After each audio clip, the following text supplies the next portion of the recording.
In today's video, we will go through the events of 2019 supernatural horror film Polaroid. Spoilers ahead, you have been warned. Make sure to give this video a thumbs up, comment on what your favorite part was, and subscribe to our channel for more.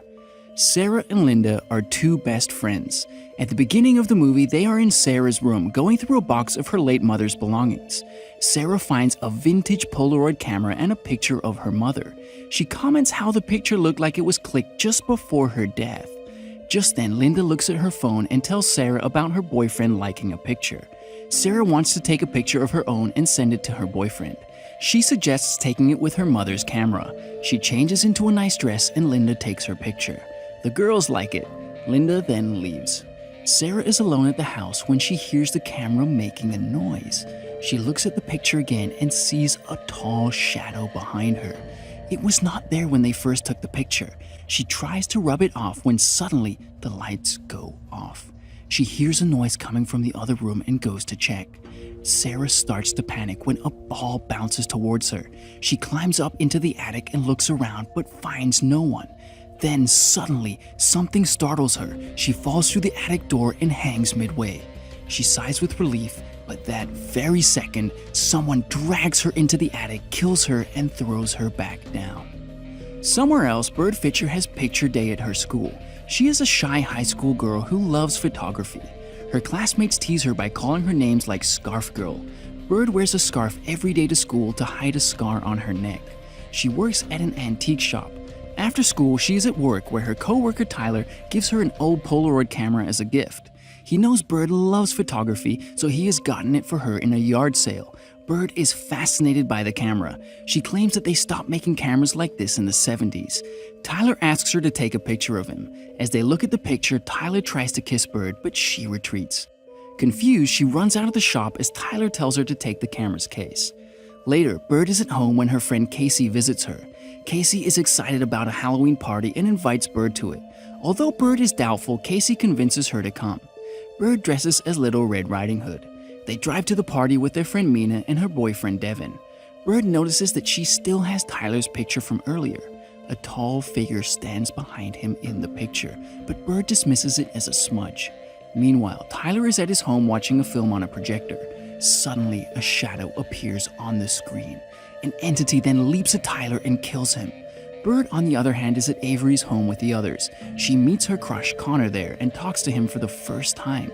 She sees her friends struggling to take pictures and offers to click one for them using her camera. Avery is not in the pictures, so she takes a selfie with the camera later. Suddenly, the police arrive at the party looking for Bird. They take her to the police station and inform her of Tyler's death. When she reaches home, she looks at Tyler's picture again and is surprised to see that the smudge from earlier is no longer there. She notices an identical smudge in Avery's selfie but dismisses it. Everyone has left the party and Avery is alone at her house. She goes to the basement to put away the decorations when she hears a noise from upstairs. As she checks, someone attacks her. Avery runs away from it but trips and falls. The entity then snaps her neck and kills her. The following morning, Casey calls Bird to inform her of Avery's death. Saddened, she looks at the picture from the previous day and sees that the smudge from her picture is gone. It has now transferred onto the group picture. Bird makes the connection and concludes that the tall figure on the pictures and the deaths are connected. But if that is true, anyone from the group picture could die next. Frustrated, she throws the camera to the wall. The impact creates strange energy that makes Bird fall. The students mourn Tyler's and Avery's death at school the following day. Bird shows the group the pictures and tells them that the camera is the reason for the deaths. Devin and Mina are skeptical, but Connor insists they listen. Devin then burns the group picture with his lighter to prove Bird wrong. However, as the fire gets to Mina's hand in the picture, her hand starts to burn. Connor tries to put the fire out, but it only gets worse. As the fire spreads in the picture, Casey's body starts to sizzle as well. Bird immediately stops the picture from burning, which stops Mina's hand from burning further. Then the picture reforms on its own. Mina has third-degree burns and has to go through surgery. The group is in the hospital. Everyone now believes Bird's theory. Bird remembers Tyler telling her about the camera's case. As Devin and Casey stay at the hospital with Mina, Connor and Bird go to Tyler's house to get the camera's case. They park outside Tyler's place. Bird suggests she goes inside alone as she doesn't want to risk Connor's life. As Connor sits in the car, he notices Bird's reflection on the back of the group picture. That means Bird too is on the killer's radar. The inside of the house is dark, but Bird somehow finds the case. Just then, the entity appears and tries to kill her. She flashes her torchlight at him, which makes the shadow retreat. She runs out of the house with the case.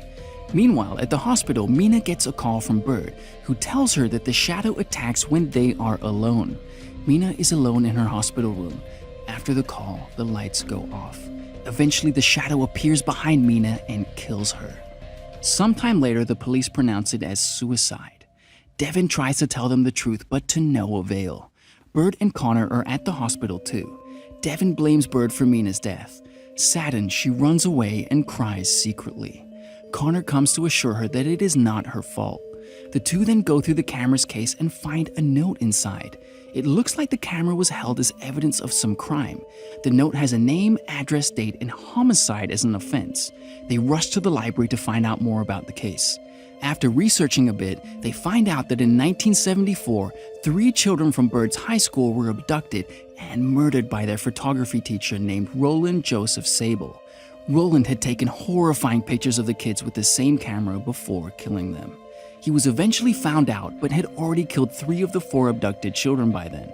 He died in a shootout with police with the camera in his hands. The initials RJS engraved on the camera's case were Roland's initials. That night, the group meets at a diner. Bird tells him that the shadow acts as a picture, so it reacts negatively to heat and light. Therefore, it always attacks in the dark and was scared when Bird flashed a torchlight at it. Casey finds out that Roland's house was sold years ago from the internet. His girlfriend's death starts to get to Devin. Furious, he picks up the camera and tries to take someone's picture. Others tell him to calm down, but to no avail. Connor tries to get the camera from him. However, in the process, the camera clicks another picture. It turns out to be a picture of Devin. The shadow from their group photo then transfers to Devin's new picture, making him the next target. Devin is petrified. He takes the camera again to take someone else's picture. To stop him, Casey stabs his hand in the picture, which causes his hand in real life to get injured. They get into a fight and a police officer arrests Devin.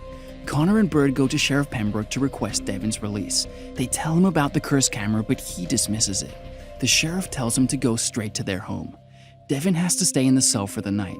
Bird and Connor wish him goodbye and leave. Just then, Casey calls Bird and tells her that Roland's wife, Mrs. Sable, still lives in the same house. Connor and Bird drive to the house and find that Sable has changed her name. She dismisses them at first, but the camera makes her interested. Mrs. Sable reveals that the camera belongs to her daughter, Rebecca Jean Sable. The RJS are actually her initials. Rebecca used to be a shy girl and was bullied by her classmates a lot, but Rebecca's only happiness in life was photography, and the same camera was her only friend. She brought it every day to school, even when the kids started to bully her for it. One day, 4 kids came to her house and convinced Rebecca to come to a party with them, but they took her camera and clicked embarrassing pictures of her. The pictures spread around the school and the bullying got worse. Rebecca couldn't take the bullying anymore, so she killed herself.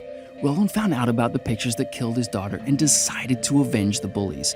He abducted all 4 of the kids and took pictures of them from the same camera. The police found and killed him. Roland died with the camera in his hands. The one kid that was saved is the only way to stop the camera from killing people. Mrs. Sable shows him the picture of the kid. Meanwhile, Devin is still locked in the cell when suddenly the lights go off. He tries to call for help but soon realizes that he is alone. Suddenly, the shadow appears next to him and stabs him to death. Connor notices the shadow is no longer in Devin's picture and has transferred to their group photo. The two go to their high school to look for the last kid. They find the yearbook from the year the crime took place and find that the last boy was Sheriff Pembroke. Suddenly, Sheriff Pembroke appears there with Casey. He had been following them since they left the police station. Connor takes the sheriff's picture and the shadow transfers to it. However, the sheriff tells him that Mrs. Sable lied to them. He denies ever bullying Rebecca and reveals that her father was actually the one who took her pictures. Connor and Bird are surprised. The sheriff tells him that Roland was a monster who liked to see his daughter suffer. He had been abusing Rebecca her whole life. Rebecca had a lot of friends, including the sheriff. They were at Rebecca's that night to try to persuade her to file a complaint against Roland. But before they could go to the police, Roland found out about their plan. He kidnapped and tortured them. After they were found, Rebecca committed suicide. She couldn't bear that her own father had killed her friends and now is dead. Roland died before Rebecca, hence he could not be taking revenge for his daughter's death. As he finishes the story, the shadow appears. It tears the sheriff's picture in half and kills him. The three of them try to run away, but the shadow follows them. The group separates. Casey and Bird hide in the shower room. Bird runs in the shower with hot water to block it from coming towards them. The shadow then goes after Connor. Bird takes another picture of her to attract the shadow to herself and save Connor. As it is about to kill her, she takes a picture of the shadow itself. She crushes the picture, which stops him, but he soon recovers. Bird finally burns the picture and the shadow burns with it. The group reunites. The movie ends as Bird throws the camera and all the pictures it has taken into the ocean. Thanks for watching. Make sure to like and comment on the video if you enjoyed it, and subscribe to the channel to see more of these movie summaries.